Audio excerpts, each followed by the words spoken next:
അധ്യായം 254. പുതിയൊരു പ്രഭാതം. പാലത്തിന്റെ താഴേക്ക് നോക്കുന്ന സമയത്തിന് സിദ്ധാർത്ഥിന്റെ കണ്ണുകൾ തിളങ്ങി.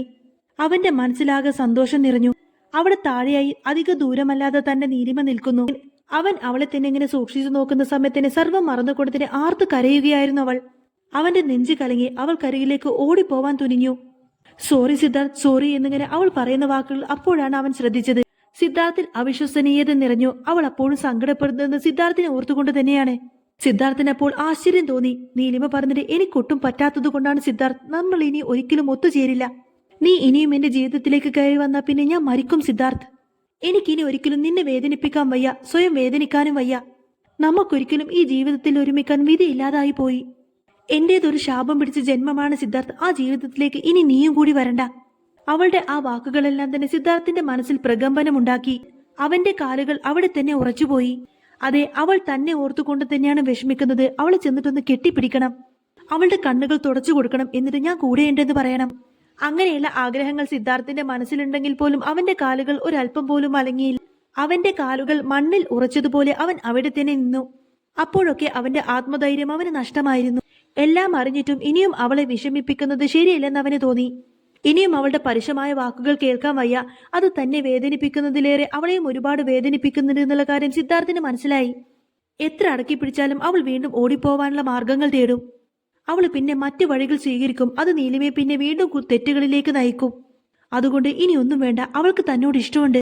ആ ഇഷ്ടം ഒരിക്കലും ഇനി വെറുപ്പാവാതിരിക്കട്ടെ. അതിനി അകന്ന് നിൽക്കണമെങ്കിൽ അങ്ങനെ നിൽക്കാം. അവൻ അവളുടെ അടുത്തേക്ക് ഓടിപ്പോവാൻ തോന്നിയിട്ടും അവളെ ആശ്വസിപ്പിക്കാൻ തോന്നിയിട്ടും അവളെ കെട്ടിപ്പിടിച്ച് നിൽക്കാൻ തോന്നിയിട്ടും സിദ്ധാർത്ഥ് സ്വയം നിയന്ത്രിച്ചിട്ട് അവിടെ തന്നെ നിന്നു. അവളേക്കാൾ ഏറെ വേദനയോടുകൂടി നിശബ്ദമായിട്ട് സിദ്ധാർത്ഥ് അവളെ തന്നെ അവിടെ നോക്കി നിന്നു. അവൻ ഇപ്പോൾ അനുഭവിക്കുന്ന മാനസിക സംഘർഷം അത് വളരെ വലുതായിരുന്നു. അതുകൊണ്ട് അതിൽ നിന്നൊരു മോചനം നേടാൻ അവൻ പോക്കറ്റിലൊക്കെ തപ്പി നോക്കിയിട്ട് ഒരു സിഗരറ്റ് എടുത്തു. അത് കത്തിച്ച് ചുണ്ടിൽ ചേർത്തുകൊണ്ടതിനെ അവനൊന്ന് ആഞ്ഞു വലിച്ചു. അവൾ അവനെ വിട്ടു പോയപ്പോൾ സിദ്ധാർത്ഥിന് തുടങ്ങിയ ശീലമാണത്. മിസ്റ്റർ പെർഫെക്റ്റ് ആയിരുന്ന സിദ്ധാർത്ഥ് ഇപ്പോൾ മറ്റൊരാളായി മാറിയിരിക്കുന്നു. കുറച്ച് നിമിഷത്തിന് ശേഷം അവൾ ആ ഇരുട്ടിൽ എഴുന്നേറ്റ് മുന്നോട്ട് നടക്കുന്നതൊക്കെ അവൻ കണ്ടു. ഇതിപ്പോ രാത്രിയാണ്. എപ്പോ വേണമെങ്കിലും ഒരു അപകടം തന്നെ തേടിയെത്താം. രാത്രിയിൽ സ്ത്രീകൾക്ക് എത്രമാത്രം സുരക്ഷിതമാണ് ഈ നാട്ടിലുള്ളത് എന്ന കാര്യം സിദ്ധാർത്ഥിനറിയാം. ആ ചിന്തയിൽ അവൾക്ക് സംരക്ഷണം ഒരുക്കാൻ അവൻ തീരുമാനിച്ചു. കയ്യിലുണ്ടായിരുന്ന സിഗരറ്റ് ബാക്കി കൂടി വലിച്ചു തീർത്തതിനു ശേഷം താഴേക്കിട്ടൊരു ബൂട്ട് കൊണ്ട് ചവിട്ടി വലിച്ചു. അതിനുശേഷം അവൻ ഒരു നിഴൽ പോലെ അവളെ പിന്തുടർന്നു. അവൾ പോകുന്ന വഴികളെല്ലാം തന്നെ അവന് പരിചിതമായിരുന്നു. കാരണം അതെല്ലാം അവളും അവനും ഒരുമിച്ച് നടന്നു തീർത്ത ഇടങ്ങളായിരുന്നു. അവൾ ഇപ്പോഴും തന്നെ ഓർത്തുകൊണ്ട് തന്നെ നടക്കുകയാണെന്നുള്ള കാര്യം സിദ്ധാർത്ഥിന് മനസ്സിലായി. ഇപ്പോഴത്തെ ചെറിയൊരു ആശ്വാസത്തിന് അത് മതി. ഇനി അവൾക്ക് സ്വയം തോന്നിയിട്ട് അവൾ തന്നെ തിരിച്ചു വരട്ടെ. അവളെ നിർബന്ധിച്ച് സ്വന്തമാക്കാനൊന്നും സിദ്ധാർത്ഥ് ആഗ്രഹിച്ചിരുന്നില്ല. തൽക്കാലം സ്വന്തം കുടുംബത്തിലെ പ്രശ്നങ്ങൾ തീർക്കട്ടെ. അമ്മക്ക് അവളെ അംഗീകരിക്കാൻ കഴിയണം. അപ്പൊ തന്നെ പകുതി പ്രശ്നങ്ങളും തീരും. അതിനുശേഷം നീലിമയ്ക്കേതായാലും എന്റെ ജീവിതത്തിലേക്ക് തിരികെ വരാൻ ബുദ്ധിമുട്ടൊന്നും ഉണ്ടാവില്ല. അമ്മയുടെ കൂടെ ചെന്ന് നീലിമയെ തിരികെ വിളിച്ച അവൾ കൂടെ പോരുമെന്നൊക്കെ ചിന്തിച്ചുകൊണ്ടതിനെ സിദ്ധാർത്ഥ് തിരിഞ്ഞു നടന്നു. ഒപ്പം ചില കാര്യങ്ങൾ കണക്ക് കൂട്ടിക്കൊണ്ടതിനെ അവൻ അവളെ പിന്തുടർന്നു.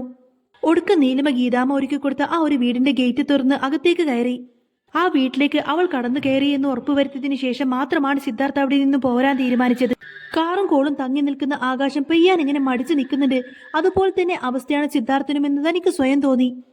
എല്ലാം നന്നായിട്ട് തന്നെ അവസാനിക്കുമെന്ന് അവൻ പ്രതീക്ഷിച്ചു. നീലിമ അകത്തേക്ക് കയറി പോകുമ്പോൾ സെർവൻസ് പലയിടത്തായി നിൽക്കുന്നതെല്ലാം അവൾ കണ്ടു. അവൾക്ക് പ്രത്യേകിച്ച് ഭാവഭേദങ്ങളൊന്നും തന്നെ ഇല്ലായിരുന്നു. നീലിമ അങ്ങോട്ടേക്ക് തിരികെ വരുമെന്ന കാര്യം അവർക്കുറപ്പായിരുന്നു. നീലിമ സ്വയം പുച്ഛിച്ചു. അവളുടെ നിസ്സഹായത എത്ര ഭംഗിയായിട്ടാണ് ഗീതാമ്മ മുതലെടുക്കുന്നത്. അവൾക്ക് അത്ര നേരം തോന്നി തുടങ്ങാത്ത ക്ഷീണം അവൾക്കപ്പോൾ ശരീരത്തിന് തോന്നി തുടങ്ങി. അവൾ നേരെ ആരെയും ശ്രദ്ധിക്കാതെ നേരെ മുറിയിൽ കയറി. കുറെ അധികം സമയമെടുത്ത് തന്നെ അവൾ ഫ്രഷായിക്കൊണ്ട് തിരികെ വന്നതിന് ശേഷമാണ് അവൾ അച്ചുവിനെ പോലും നോക്കിയത്. നീലിമ തിരികെ വന്നു നോക്കുമ്പോൾ അച്ചു ശാന്തനായിട്ട് ഉറങ്ങുകയാണ്. അച്ചുവിനെ കണ്ടപ്പോൾ തന്നെ അതുവരെ തന്നെ അലട്ടിയിരുന്ന പ്രശ്നമെല്ലാം ശാന്തമാവുന്നത് പോലെ നീലിമക്ക് തോന്നി. 5 വർഷം താൻ ഒറ്റയ്ക്ക് ജീവിച്ചതാണ്. ഇപ്പോ എന്ത് പ്രതിസന്ധി വന്നാലും തനിക്ക് കൂട്ടിനായിട്ട് അച്ചു ഉണ്ടല്ലോ, അത് മതി, അവൾ ആത്മവിശ്വാസത്തോടെ പറഞ്ഞു. ഒപ്പം അശ്വിന്റെ കാര്യത്തെക്കുറിച്ച് ഓർത്തുകൊണ്ടതിനെ അവൾ ആശ്വസിക്കാൻ ശ്രമിച്ചു. അവളുടെ ഹൃദയത്തിൽ ആഴത്തിലൊരു മുറിവ് പറ്റിയിട്ടുണ്ട്. അതേതായാലും ഉണങ്ങാൻ കുറെ അധികം സമയമെടുക്കും. കാരണം അവൾ സിദ്ധാർത്ഥിനെ അത്രമാത്രം സ്നേഹിച്ചിട്ടുണ്ട് എന്നുള്ള കാര്യം അവൾ ചിന്തിച്ചു. പിന്നെ മുഖം കുനിച്ച് അവൾ ഉറങ്ങിക്കിടക്കുന്ന അച്ചുവിന്റെ നെറ്റിയിൽ ഒരു ഉമ്മ വെച്ചു. അതിനുശേഷം അച്ചുവിന് ബ്ലാങ്കറ്റ് ഒന്നും കൂടി നന്നായിട്ട് പുതപ്പിച്ചു കൊടുത്തതിനു ശേഷം അവൾ നേരെ തന്റെ മുറിയിലേക്ക് പോയി. ഡോർ ഒന്ന് ചാരി അവൾ നേരെ ബെഡിലേക്ക് വന്ന് കിടന്നു. അതിനിടയിൽ തന്നെ അവൾ ഒന്ന് ഭൈരവിനെ വിളിച്ചിരുന്നു.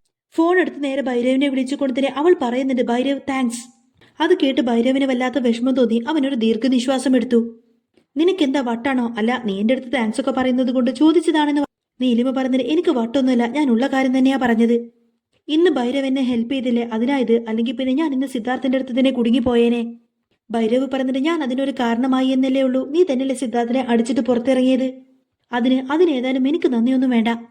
ഭൈരവിന്റെ വാക്കുകൾ കേൾക്കുന്ന സമയത്തിന് അവൾക്ക് നെഞ്ചിലൊരു ഭാരം പോലെ തോന്നി. ഇതിനു പകരമായിട്ട് നിങ്ങൾക്ക് എന്താ വേണ്ടതെന്ന് വെച്ചാൽ ഞാൻ അങ്ങനെ ചെയ്യാമെന്ന് പറയുന്ന സമയത്തിന് നീലിമയുടെ ശബ്ദം പതിഞ്ഞിരുന്നു. ആഹാ, അങ്ങനെയാണോ? നീ ആഗ്രഹിക്കുന്നത് എന്തു വേണമെന്ന് വെച്ചാൽ അത് ചെയ്തു തരുമോ? നിന്നെ വേണമെന്ന് പറഞ്ഞാൽ നീ എന്താ നിന്നെ സ്വയം തരുമോ? അവൻ അങ്ങനെ ഒരു തമാശയോട് കൂടി ചോദിക്കുന്ന സമയത്തിന് അവൻ ശരിക്കും അതൊരു തമാശ രൂപത്തിൽ തന്നെയാണ് ചോദിച്ചത് എന്ന് മനസ്സിലാക്കിക്കൊണ്ട് തന്നെ നീലിമക്കൊരു വല്ലാത്ത ആശ്വാസം തോന്നി. നീലിമ ചിരിച്ചുകൊണ്ട് തന്നെ പറഞ്ഞിട്ട് നിങ്ങൾ എപ്പോഴും ഒരുപോലെയാണ്. ഭൈരവിന് ആദ്യം നീലിമയ്ക്ക് ഒട്ടും തന്നെ ഇഷ്ടമല്ലായിരുന്നു. കാരണം ആദ്യ കാഴ്ചയിൽ തന്നെ അവനൊരു മോശം വ്യക്തിയാണെന്നുള്ള കാര്യം നീലിമയ്ക്ക് തോന്നിയിരുന്നു. പക്ഷേ അവനെ പരിചയപ്പെട്ടു കഴിഞ്ഞപ്പോൾ ആ ചിന്താഗതിയെല്ലാം മാറി. പക്ഷേ ഇപ്പോഴും സിദ്ധാർത്ഥനോട് കാണിച്ച ആ പ്രവൃത്തിയിൽ ചെറിയൊരു അമർഷം നീലിമയ്ക്കുണ്ട്. പക്ഷേ ഭൈരവ് തന്നെ അവിടെ നിന്ന് പുറത്തിറക്കാൻ ശ്രമിച്ചവനാണ്. അതുകൊണ്ട് ഇപ്പൊ തൽക്കാലം അവനോടൊന്നും തന്നെ പറയാൻ നീലിമയ്ക്ക് കഴിയില്ല.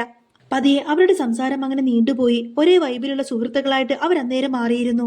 ഒരകൽച്ചയുമില്ലാതെ പെട്ടെന്ന് തന്നെ രണ്ടുപേർക്കിടയിൽ നല്ലൊരു ബന്ധം രൂപപ്പെട്ടു. അവൾ കുറച്ചു നേരം സംസാരിച്ചതിന് ശേഷം ഫോൺ കട്ട് ചെയ്തിട്ട് കണ്ണടച്ച് കടന്നു. പക്ഷേ അവൾക്ക് എന്നിട്ടും ഉറക്കം വരുന്നില്ലായിരുന്നു. അവളുടെ മനസ്സ് മുഴുവൻ സിദ്ധാർത്ഥാണ്. അവൾ സ്വയം വേദനിച്ചതും സിദ്ധാർത്ഥിനെ വേദനിപ്പിച്ചതും ഓർത്തുകൊണ്ട് തന്നെ അവൾ ആകെ വിഷമത്തോടുകൂടെ കടന്നു. ഈ ജന്മം ഇനി അവൾ സിദ്ധാർത്ഥിനെ മറക്കാൻ ശ്രമിച്ചാലും നീലിമയ്ക്ക് ഒരിക്കലും തന്നെ അതിന് കഴിയില്ല. അതിനുള്ള ഏറ്റവും വലിയ ഉത്തമ ഉദാഹരണമാണ് സിദ്ധാർത്ഥിന്റെയും നീലിമയുടെയും തന്നെ വയറ്റിൽ വളർന്ന ആ ഒരു കുഞ്ഞ്. അതെല്ലാം ഓർത്തുകൊണ്ട് തന്നെ നീലിമ ആ ഒരു വയറൊന്ന് തഴുകി. എന്നിട്ട് പറഞ്ഞിട്ട് ഈ കുഞ്ഞ് ഈ ജന്മം മുഴുവൻ എന്റെ കൂടെ ഉണ്ടാവും.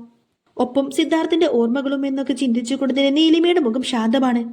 അപ്പോഴും നീലിമയുടെ കണ്ണുകളൊക്കെ നിറഞ്ഞിരുന്നു. സഹിക്കാൻ കഴിയാത്ത അത്രത്തോളം വേദന അവൾ കടിച്ചു പിടിക്കുന്നുണ്ട്. സിദ്ധാർത്ഥും കുഞ്ഞും അച്ചുവുമായിട്ടുള്ള ആ ഒരു ജീവിതം എത്രയോ സ്വപ്നം കണ്ടതാവണം അവള്. അതെല്ലാം ചിന്തിച്ച് ബെഡിൽ നിന്നും എഴുന്നേറ്റിരുന്ന് പൊട്ടിക്കരഞ്ഞു അവള്. എന്നാൽ ഒഴുകി മറിയുന്ന ആ ഒരു കർട്ടനിടയിലൂടെ തന്നെ സിദ്ധാർത്ഥ് ആ ഒരു കാഴ്ചയെല്ലാം കാണുന്നുണ്ടായിരുന്നു. നീലിമ അങ്ങോട്ടേക്ക് കയറിയ ഉടനെ തന്നെ അവിടെ നിന്നും തിരിച്ചു പോകണമെന്ന് സിദ്ധാർത്ഥ് കരുതിയതാണ്. പക്ഷെ നീലിമ കണ്ടുകൊണ്ടിരിക്കുന്ന സമയത്തിന് അവിടെ വിട്ടു പോവാനൊന്നും സിദ്ധാർത്ഥിന് തോന്നിയില്ല. അവന്റെ മനസ്സൊരിക്കലും അവളിൽ നിന്നും അകന്നു പോവാനൊന്നും സമ്മതിച്ചില്ല. അവളില്ലാതെ ഒരല്പം പോലും അവന് മനസ്സമാധാനത്തോടെ ശ്വാസം എടുക്കാൻ പോലും കഴിഞ്ഞില്ല. ആ വിധത്തിലേക്ക് അവന്റെ മനസ്സു നഷ്ടമായി കഴിഞ്ഞിരുന്നു. അന്ന് രാത്രി ഉറക്കമൊഴിച്ച് അവൻ ആ വീടിന് കാവലായിട്ട് അവിടെ തന്നെ ഇരുന്നു. നീലിമയ്ക്കും അന്ന് ആ ഒരു രാത്രി ഉറങ്ങാൻ പോലും കഴിഞ്ഞില്ല. ഇനി മുതൽ അങ്ങോട്ടേക്ക് എല്ലാ നാളുകളും ഇതുപോലെ തന്നെയായിരിക്കുമെന്ന് അവൾ ചിന്തിച്ചു. അന്ന് രാത്രി ഇരുട്ടി വെളുത്തു. അപ്പോഴേക്കും സിദ്ധാർത്ഥിന്റെ മനസ്സിന് വല്ലാത്തൊരു സമാധാനം തോന്നി. അവൻ പെട്ടെന്ന് അവിടെ നിന്ന് പോവാൻ തീരുമാനമെടുത്തു. നീലിമ അറിയാതെ പോലും തന്നെ കാണരുതെന്ന് സിദ്ധാർത്ഥിന് ആഗ്രഹമുണ്ടായിരുന്നു. അവൻ അവളെ ഫേസ് ചെയ്യാൻ വല്ലാത്തൊരു ബുദ്ധിമുട്ട് തോന്നുന്നുണ്ടായിരുന്നു. താൻ അവളെ മറന്നു കാണുമെന്ന് അവളും ചിന്തിക്കട്ടെ എന്ന് സിദ്ധാർത്ഥ് തീരുമാനിച്ചു. ഇതെല്ലാം മനസ്സ് ചിന്തിച്ചുകൊണ്ട് തന്നെ സിദ്ധാർത്ഥ് അവിടെ നിന്ന് പോയി. ഇതൊന്നും അറിയാതെ നീലിമ ആ ഒരു ജനലിന്റെ കർട്ടൻ അങ്ങ് മാറ്റി. അവൾ ഫ്രഷായി നേരെ അശ്വിന്റെ മുറിയിലേക്ക് ചെന്ന് നോക്കുന്ന സമയത്ത് തന്നെ അവനും അവിടെ ഉണർന്നിരിക്കുന്നുണ്ടായിരുന്നു.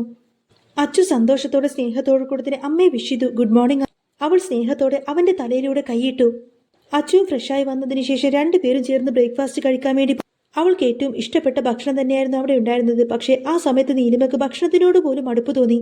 അവളുടെ മനസ്സിലേക്ക് വീണ്ടും പല പല ചിന്തകൾ കയറി കൂടിയതോടുകൂടി തന്നെ അവളുടെ മനസ്സിന് വല്ലാത്ത അസ്വസ്ഥത തോന്നി. അല്ല, അമ്മ എന്താ ഫുഡ് കഴിക്കാത്തതെന്ന് പെട്ടെന്നാണ് അച്ചു ചോദിച്ചത്. നീലിമ പെട്ടെന്ന് ഞെട്ടി സങ്കടത്തോടെ അവനെ നോക്കി. അവനാണെങ്കിൽ അവളെ തന്നെ ഇങ്ങനെ നോക്കിയിരിക്കുന്നുണ്ട്. അവനെ നോക്കി നീലിമ പുഞ്ചിരിക്കാൻ ശ്രമിച്ചുകൊണ്ട് തന്നെ പറഞ്ഞിട്ട് ഒന്നുമില്ല അച്ചു, അമ്മ എന്തോ ചിന്തിച്ചുകൊണ്ടിരുന്നതാണ്. അവൾ സ്നേഹത്തോടെ അച്ചുവിനെ ഇങ്ങനെ തലോടുന്ന സമയത്തും അച്ചു നീലിമയെ തന്നെ ഇങ്ങനെ നോക്കിയിരിക്കുകയാണ്. നീലിമയുടെ മനസ്സിലെ സങ്കടമെല്ലാം തന്നെ അച്ചുവിന് മനസ്സിലാവുന്നുണ്ടായിരുന്നു. അതിന് കാരണം ഡാഡി ലാവണ്യെ വിവാഹം കഴിക്കാൻ തീരുമാനിച്ചതാണെന്ന് അവന് തോന്നി. 2 ദിവസം മുൻപേ വരെയുള്ള വാർത്തകളൊക്കെ അവനും കണ്ടതാണല്ലോ. അതിന്റെ പേരിൽ നീലിമ ഒരുപാട് വിഷമിക്കുന്നതും അവൻ കണ്ടതാണ്. അമ്മ സങ്കടപ്പെടാന്നിങ്ങനെ അവൻ വിഷമത്തോടുകൂടെ പറയുന്നത് കേൾക്കുന്ന സമയത്തിന് നീലിമ ഒന്ന് പുഞ്ചിരിച്ചു. പക്ഷേ ആ സമയത്ത് നീലിമയുടെ കണ്ണുകൾ നിറഞ്ഞിരുന്നു. ആ ഒരു കണ്ണുനീർ കണ്ടുകൊണ്ടതിന് അച്ഛന് വല്ലാത്തൊരു ദേഷ്യം സിദ്ധാർത്ഥിനോട് തോന്നി. ആ കുഞ്ഞ് ആ നിമിഷം മുതൽ സിദ്ധാർത്ഥിനെ വെറുക്കാൻ തുടങ്ങുമായിരുന്നു. ഡാഡി ചീത്തയാണ്, എന്റെ അമ്മയെ ഡാഡി കരയിച്ചില്ലേ, ഇനി ഞാൻ ഒരിക്കലും ഡാഡിയോട് മിണ്ടില്ല, ഐ ഹേറ്റ് യു ഡാഡി എന്നൊക്കെ പറഞ്ഞ് അശ്വിന്റെ കുഞ്ഞു മനസ്സ് സിദ്ധാർത്ഥിനോട് പ്രതികരിച്ചു. പക്ഷേ അതൊന്നും അശ്വിൻ നീലിമയോട് തുറന്നു പറഞ്ഞില്ല. അമ്മയുടെ മുന്നിൽ വെച്ച് ഡാഡിയെ വെറുക്കാനൊന്നും അവൻ ആഗ്രഹിച്ചിരുന്നില്ല. അമ്മയെ വെറുപ്പിക്കാൻ ഒരിക്കലും അശ്വ തീരുമാനിച്ചിരുന്നില്ല. അതുകൊണ്ട് തന്നെ നീലിമയുടെ കണ്ണുകൾ തുടച്ചുകൊണ്ട് തന്നെ അവൻ പുഞ്ചിരിക്കാൻ ശ്രമിച്ചു. അമ്മ ഇങ്ങനെ കരയല്ലേ, അമ്മയ്ക്ക് എപ്പോഴും ഞാനില്ലേ എന്നൊക്കെ ഇങ്ങനെ അച്ചു ചോദിക്കുന്ന സമയത്ത് തന്നെ നീലിമ വളരെയധികം സ്നേഹത്തോടെ അച്ഛനെന്ന് കെട്ടിപ്പിടിച്ച് നെറ്റത്തൊരു മുത്തം കൊടുത്തു. അമ്മക്കൊരു വിഷമമില്ല അച്ചു, അമ്മയുടെ മോൻ കൂടെയുണ്ടല്ലോ, പിന്നെ അമ്മ എന്തിനാ സങ്കടപ്പെടുന്നത്? നീലിമ ചങ്ക് പെടഞ്ഞുകൊണ്ടായിരിക്കും അശ്വിനോട് അങ്ങനെ പറയുന്നത്. താൻ വിഷമിച്ചിരിക്കുന്ന സമയത്ത് പോലും മകന്റെ കരുതൽ കണ്ടുകൊണ്ട് തന്നെ നീലിമ വല്ലാത്ത സന്തോഷിച്ചിരുന്നു. എനിക്കെന്റെ അമ്മയുണ്ടല്ലോ, അമ്മക്ക് ഞാനുണ്ട്, നമുക്ക് നമ്മൾ മാത്രം മതി. നമുക്ക് നമ്മൾ മാത്രം മതിയല്ലേ അമ്മേ എന്നിങ്ങനെ അവൻ നിഷ്കളങ്കതയോട് ചോദിക്കുന്ന സമയത്തിന് നീലിമ പുഞ്ചിരിച്ചുകൊണ്ടതിന് അതേ എന്ന രീതിയിൽ അവനോട് തലയാട്ടി. എന്നാ അമ്മ ഫുഡ് കഴിക്ക്, എങ്കിലേ ഞാനും കഴിക്കുള്ളൂ. എനിക്ക് പെട്ടെന്ന് വലുതാവാനുള്ളത്, അമ്മ ഫുഡ് കഴിക്കുക എന്നൊക്കെ പറഞ്ഞ് ആ ഒരു ഭക്ഷണം നേരെ നീലിമയ്ക്ക് നേരെ നീട്ടിക്കൊണ്ടതിന് അവൻ പറഞ്ഞു. നീലിമക്കാണെങ്കിൽ ആ സമയത്ത് ഭക്ഷണം പോലും കഴിക്കാൻ തോന്നുന്നില്ലായിരുന്നു. പക്ഷേ അവളുടെ വയറ്റിലാണെങ്കിൽ ഇപ്പോൾ ഒരു കുഞ്ഞു ജീവൻ വളരുന്നുണ്ട്. അതുകൊണ്ട് തനിക്ക് എന്തെങ്കിലും കഴിച്ചേ മതിയാവുള്ളൂ എന്നൊക്കെ ചിന്തിച്ചുകൊണ്ടതിനെ അവൾ നിസ്സഹായതയോടും ദേഷ്യത്തോടെയും ചുറ്റും ഇങ്ങനെ നോക്കി. അപ്പോഴേക്കും നീലിമയുടെ മനസ്സിൽ വീണ്ടും വിഷമം നിറയുന്നതെല്ലാം തന്നെ അശ്വിൻ കണ്ടു. ആ സമയത്ത് തന്റെ അമ്മയെ എങ്ങനെ സമാധാനിപ്പിക്കണമെന്നൊന്നും അശ്വിൻ അറിയില്ലായിരുന്നു. എങ്കിലും താൻ പ്ലേ സ്കൂളിൽ പോയിരുന്നപ്പോൾ തന്റെ ടീച്ചർ തന്നോട് പറഞ്ഞ കാര്യം അശ്വിൻ അപ്പോൾ ഓർമ്മ വന്നു. അവൻ പെട്ടെന്ന് നീലിമയെ നോക്കിയിട്ട് പുഞ്ചിരിയോടുകൂടി തന്നെ പറയുന്നത്, അമ്മ ഭക്ഷണം കഴിച്ചാൽ ഞാൻ അമ്മക്കൊരു സർപ്രൈസ് തരുമല്ലോ. അവന്റെ വാക്കുകൾ കേൾക്കുന്ന സമയത്തിന് നീലിമ ആശ്ചര്യത്തോടുകൂടി അവനെ നോക്കി. എന്ത് സർപ്രൈസ് ആണെന്ന് അവൾ കുറച്ച് ആകാംക്ഷയോട് ചോദിച്ചു. അമ്മ ഇങ്ങനെയൊക്കെ ചോദിച്ചാൽ പിന്നെ എങ്ങനെയാ സർപ്രൈസ് ആവുക? ആദ്യം ഫുഡ്, അതിനുശേഷം സർപ്രൈസ്. ആ കുഞ്ഞുമുഖത്തുണ്ടാവുന്ന ഗൗരവം അവളെ വല്ലാത്ത സന്തോഷം നിറച്ചു. ഒരു നിമിഷം കൊണ്ട് അശ്വിന്റെ ആ ഒരു വാക്കുകളിൽ അവളുടെ വിഷമങ്ങളെല്ലാം തന്നെ മാഞ്ഞു. ആ അമ്മ അത് പറഞ്ഞല്ലോ, സർപ്രൈസ് എങ്കിൽ സർപ്രൈസ്. ഇനി ഏതായാലും അമ്മ സർപ്രൈസിനെ കുറിച്ച് ചോദിക്കില്ല കേട്ടോ. അവൾ അവന്റെ കവിളിൽ കൊതിയോടെ നുള്ളി. അപ്പോ ശരിക്കും എന്ന് ചോദിക്കും. അശ്വിൻ സന്തോഷത്തിൽ ചിരിക്കുന്ന സമയത്തിന് നീലിമ ഒന്ന് തലയാട്ടി. ആ സമയത്തിന് അശ്വിൻ പറഞ്ഞിട്ട്, എങ്കിലമ്മ ഇത് മുഴുവൻ കഴിക്കണം. അമ്മ മുഴുവൻ ഫുഡ് കഴിച്ചാൽ മാത്രമേ സർപ്രൈസ് തരുള്ളൂ എന്നിങ്ങനെ അശ്വിൻ പറയുന്ന സമയത്തന്നെ ഒരു കള്ളച്ചിരിയോടെ ഇങ്ങനെ ചിരിക്കായിരിക്കും നീലിമ. നീലിമ വളരെയധികം സമാധാനത്തോടു കൂടി കഴിക്കാനിരിക്കുന്ന ഭക്ഷണത്തിലേക്ക് നോക്കി. ഈ സമയത്തിന് നീലിമയ്ക്ക് നല്ല രീതിയിൽ തന്നെ വിശപ്പ് തോന്നുന്നുണ്ടായിരുന്നു. മകന്റെ കരുതലിൽ അവളുടെ മനസ്സ് ആർദ്രമായി. ഈ കുഞ്ഞുമതി, ഇനി ഉടനീളം എന്റെ ജീവിതത്തിൽ നിന്ന് അവളുടെ തീരുമാനത്തിൽ അവൾ ഒരു അടിവരയിട്ടു. പ്രേമം സീരീസിന്റെ എല്ലാ എപ്പിസോഡും ഞാൻ ഈ ഒരു ചാനലിൽ അപ്ലോഡ് ചെയ്യാറുള്ളതാണ്. അപ്പോൾ നിങ്ങൾക്ക് ഈ ഒരു ചാനൽ ഇഷ്ടമായിട്ടുണ്ടെങ്കിൽ, നിങ്ങൾക്ക് ഈ ഒരു വീഡിയോ ഇഷ്ടമായിട്ടുണ്ടെങ്കിൽ തീർച്ചയായിട്ടും ഒരു ലൈക്ക് തരണേ. വീഡിയോനെ കുറിച്ചുള്ള നിങ്ങളുടെ അഭിപ്രായം എന്താണെങ്കിലും കമൻസിലൂടെ അറിയിക്കാൻ മറക്കല്ലേ കേട്ടോ. ഇനി നെക്സ്റ്റ് എപ്പിസോഡ് നിങ്ങൾക്ക് വേണമെന്നുണ്ടെങ്കിൽ നിങ്ങൾ നെക്സ്റ്റ് എപ്പിസോഡ് എന്ന് കമൻറ്റ് ചെയ്തോളൂ. വീഡിയോക്ക് ലൈക്ക് അടിച്ചാൽ മാത്രമേ കേട്ടോ നെക്സ്റ്റ് ഞാൻ വീഡിയോ ഇടുമ്പോൾ നിങ്ങൾക്ക് നോട്ടിഫിക്കേഷൻ ആയിട്ട് കിട്ടുള്ളൂ. എന്നും ഈ ഒരു സമയത്ത് തന്നെയാണ് ഏകദേശം ഞാൻ വീഡിയോസ് ഇടാറുള്ളത്. അപ്പോൾ ഇനി ടൈം മാറ്റണമെന്നോ അല്ലെങ്കിൽ നിങ്ങൾക്ക് എന്തെങ്കിലുമൊക്കെ അഭിപ്രായം ഉണ്ടെങ്കിൽ അത് കമൻസിലൂടെ അറിയിക്കും. നെക്സ്റ്റ് വീഡിയോ ആയിട്ട്